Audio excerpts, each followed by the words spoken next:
तर good morning सर्वांना। आजची माझी सकाळी तयारण्यापासून झाले। मस्त आज केसावरून अंघोळ करून घेतलेली, केस धुवून घेतलेली, कारण आज तुलसी पूजन होतं। मस्त केस सुकवून वगैरे घेतले। आज मी केस विंचरणार नव्हती, कारण अशीच माझी केस चांगली वाटतात म्हणून त्यांना फक्त टॉवेलने पुसून घेतलं। मस्त आज मी ड्रेस वेअर केलेला होता कॉटनचा। हा ड्रेस फ्लिपकार्टचा, ह्याची क्वालिटी वगैरे खूप भारी आहे, ड्रेस पण खूप कम्फर्टेबल आहे।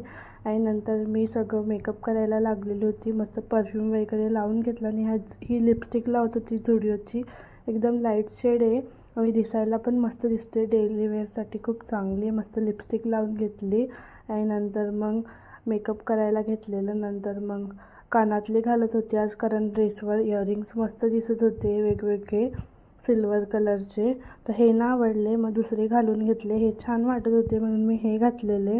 मस्त इयरिंग्स वगैरे घालून घेतले आणि नंतर मग लायनर वगैरे सगळं लावून घेतलं आणि केस अशीच बांधणार होते मी, आणि टिकली वगैरे सगळं लावून घेतलं। मस्त टिकली छान दिसते ड्रेसवर आणि मी रोजच लावते टिकली वगैरे। आणि नंतर हे माझं फायनल लुक होतं। मस्त रेडी वगैरे झाली, टिफिन वगैरे भरला आणि कामाला जायला आता निघणार होती। आणि ड्रेस कसा वाटतोय कमेंटमध्ये नक्की सांगा। आणि आता मी सकाळचे वाजलेले आहेत 8 आणि मी कामाला जायला निघालेले आहे। आणि त्याला सुट्टी होती, काहीतरी फेस्टिवल होतं म्हणून। आणि नंतर मी जायला निघालेली होती, अर्ध्या रस्त्यापर्यंत पोचली मस्तपैकी। आणि आज मी चालतच जात होती आणि बस स्टॉपपर्यंत जाता जाता माझ्या चपलांची हालत खूप खराब होती, कारण आमच्या रस्त्याला खूप चिखल आहे। रस्ता तुम्ही बघूच शकता कसा आहे, व्हिडिओमध्ये तुम्हाला समजत असेल आमचा रस्ता कसा आहे। मग मी जायला निघालेली होती, मला जायला तर वाटत नाही पण काय करणार, जायला लागतंच कसं पण करून मला। ह्या रस्त्याने जाताच एवढा कंटाळा येतो की मन पूर्ण उडून जातं की आज मी जाणारच नाही, रस्ता बघूनच कंटाळा येतो।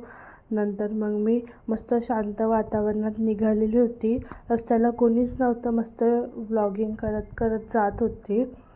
आणि माझे व्लॉग्स कसे वाटतात तुम्ही मला नक्की सांगा, कारण मग मला हे वाटतं, चांगलं वाटतं तुमचं ऐकून, कमेंट्समध्ये सांगा मला। आणि पूर्ण रस्ता खाली होता आणि मी एकटीच जात होती कामाला, कारण आम्हाला सुट्टीच नसते कधी पण।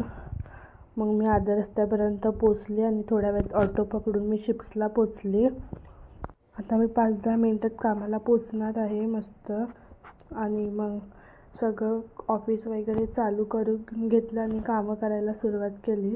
चाय आलेली होती आणि सगळीजण आलेली होती, मस्त चाय वगैरे पिऊन घेतलं आणि नंतर मग कामं करायला थोडी थोडी करून चालू केली, टाईमपास करत करत, कारण जोपर्यंत सगळे येत नाही तोपर्यंत कंटाळाच येतो कामं करायला। आणि नंतर संध्याकाळी येताना घरी आली मस्त, आणि संध्याकाळी फटाके फोडायची मजा चालू होती पोरांची। आणि ही आमची गोलू आहे, खूप मस्तीखोर झाली आणि खूप इंटेलिजंट आहे। कोणाला पण असे उत्तर देईल की समोरचा शांतच बसेल। आणि सगळे पोरं फटाके फोडायला लागलेले तुलसी पूजनचे आणि आम्ही लोक मजा बघत होतो। आणि आता खूप आम्हाला कंटाळा येतो फटाके वगैरे फोडायला, आणि ही लोक किती मजा करत होती। पहिले असेच दिवस आमचे होते, आम्ही जसं चिडायचो, फटाके फोडायचो, मजा करायचो, आणि हे लोक हातात वगैरे फटाके फोडत होते। हे खूप रिस्की होतं, बट ही ऐकतच नाही सगळी, आणि फोडायला लागलेली सगळी ओरडत होती, पण ती पोरं काय ऐकणारच नाही कधी कोणाचं। मग ती त्यांचं करत होती आणि आम्ही हसत होतो, ओरडत होतो, मजा बघत होतो त्यांची। आणि आमचे दिवस आठवत होतो पहिलेचे की आम्ही किती मजा केलेली। असे दिवस परत भेटणार नाही, म्हणून आपलं बालपण एन्जॉय करून घ्या जेवढं होईल तेवढा। एकदा कामाला लागलो की आपल्याला काहीच करायला भेटत नाही, कामातच आपण गुंतून जातो पूर्णपणे। म्हणून हे दिवस खूप आवडीचे असतात आणि मजेचे असतात, तेवढ्याच एन्जॉय करून घ्या। आणि फटाक्याचे खूप व्हेरायटी आलेत आता, वेगवेगळ्या प्रकारचे मुलं फटाके फोडत होते। आणि ही आमची चॅप्टर पोरकी आणि हे आमचं घर आहे। Thank you for watching. व्लॉग आवडला असेल तर लाईक, शेअर